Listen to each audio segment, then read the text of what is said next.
Distribución de probabilidad discreta y continua, puntos 4 y 5.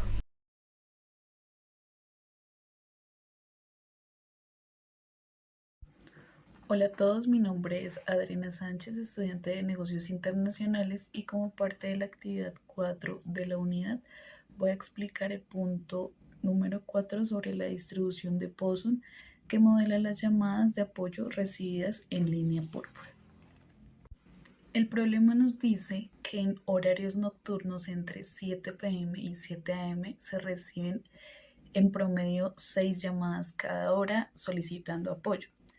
Esta información es crucial ya que el parámetro central de la distribución de Poisson, la medida que detonamos como numeral promedio de eventos o parámetro de distribuciones de Poisson, es de 6 llamadas por hora. Antes de calcular, debemos justificar si es adecuado usar Poisson. Para el inciso A, verificamos las condiciones. Primero, es de conteo, es decir, tiene un número de llamadas. Segundo, son independientes. Una llamada no afecta a la siguiente. Tercero, tasa constante. El promedio de 6 se mantiene en esa hora. Y cuarto, ocurrencias raras, es decir, que no lleguen varias a la vez. ¿Cómo se cumplen? La distribución es correcta. Para el inciso B, queremos la probabilidad de recibir exactamente 2 llamadas, es decir, x igual a 2. Usamos la fórmula de Poisson, que es P entre paréntesis x igual a x, cierro paréntesis, igual, es decir, que reemplazamos u igual a 6 y x igual a 2. Quedaría P x igual a 2, lo que conlleva a que el resultado es 62. Al calcular, obtenemos aproximadamente 0.0446, lo que significa un 4.46% de probabilidad. En el C se nos pide la probabilidad de máximo 6 llamadas, o sea, P entre paréntesis x igual o menos 6 llamadas. Esto implica sumar la probabilidad de 1, 2, 3, 4, 5 y 6 llamadas. Yo utilicé software estadístico o tablas sumando todos estos valores y el resultado es de 0.6063. Por lo tanto, quiere decir que hay un 60.63% de probabilidad de que se reciban 6 o menos llamadas. Pasamos al inciso D, en donde nos pide una probabilidad de al menos 4 llamadas. Es más fácil calcular el complemento, el siguiente complemento. 1 menos P, X, 3, sumamos las probabilidades de 0, 1, 2 y 3. El resultado es de aproximadamente 0.1512, por lo tanto quedaría como 1 menos 0.1512 igual a 0.8488. Entonces aquí tenemos un 84.88 de probabilidad de recibir 4 o menos llamadas. Finalmente, para el inciso E nos pide la desviación estándar. Esta es una característica clave de Poisson. Es que la varianza es igual a la media. O2 es igual a U igual a 6. La desviación estándar es la raíz cuadrada de la media. O es igual a 16 menos 2.449. Esto se puede interpretar como la dispersión esperada, lo que indica que la cantidad de llamadas por hora tiende a variar en un alrededor de 2.45 llamadas por encima o por debajo de la media, que es 6. En resumen, la distribución de Poisson es una herramienta poderosa para modelar eventos de conteo. Hemos determinado las condiciones y calculado las probabilidades y la variabilidad en este importante contexto de la línea púrpura. Muchas gracias.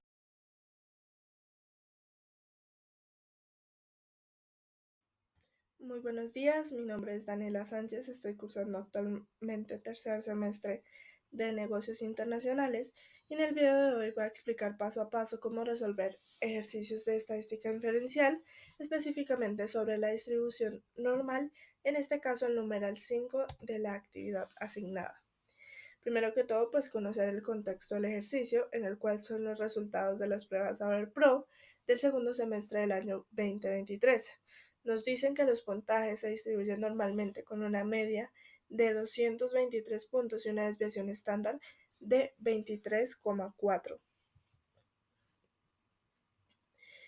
El primer ejercicio nos pregunta, ¿cuál es la probabilidad de que un estudiante obtenga un puntaje máximo de 205 puntos en la prueba?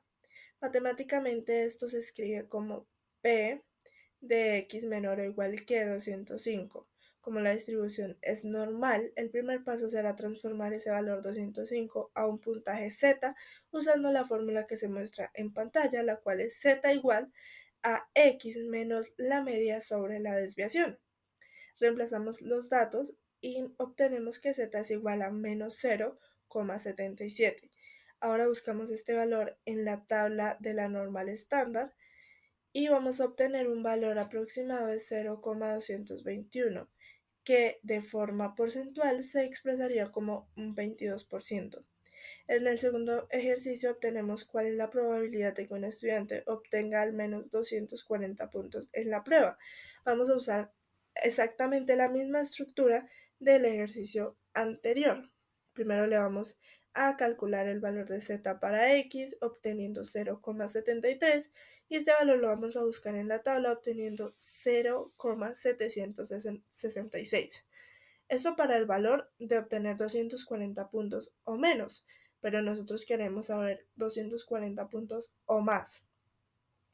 Es decir, que realizamos la fórmula que se muestra en pantalla y lo que obtendremos es que la probabilidad de que un estudiante obtenga al menos 240 puntos es de aproximadamente un 23%.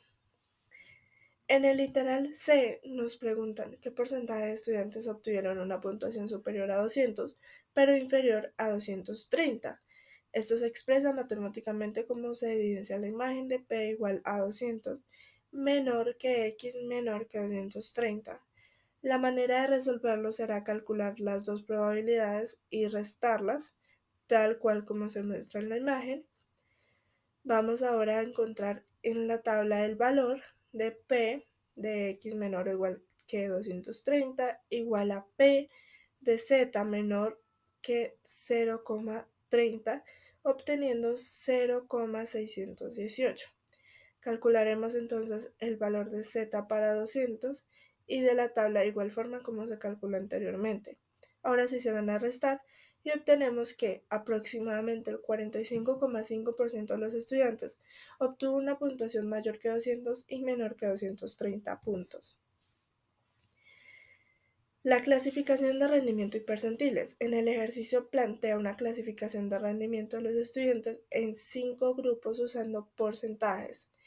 Tal como se evidencia aquí, que es al 10% de los puntajes más altos se le llama rendimiento muy alto y así sucesivamente hasta disminuir, que al 10% más bajo se le conoce como rendimiento muy bajo.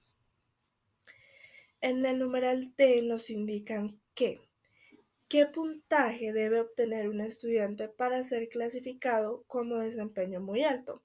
Recordemos que el desempeño muy alto corresponde al 10% de los puntajes más altos.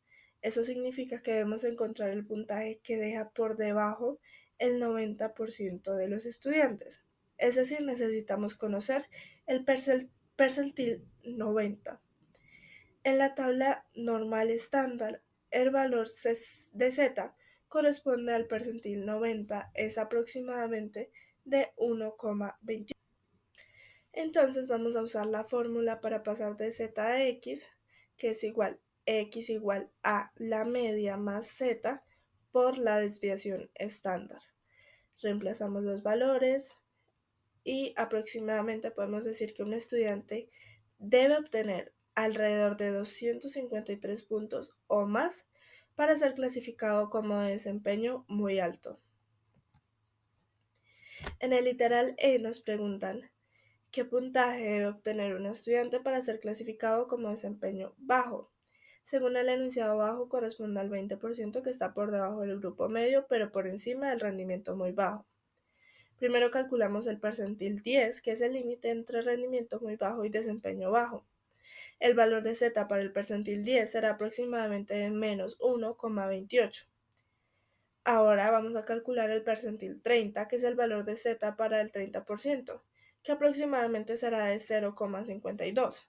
Entonces reemplazamos los valores en la fórmula y con esto podemos decir que los estudiantes con rendimiento muy bajo tienen puntajes menores a 193, tal como se evidencia en la fórmula. Entonces, para ser clasificado como desempeño bajo, un estudiante debe estar aproximadamente en ese rango, es decir, entre 193 y 211 puntos.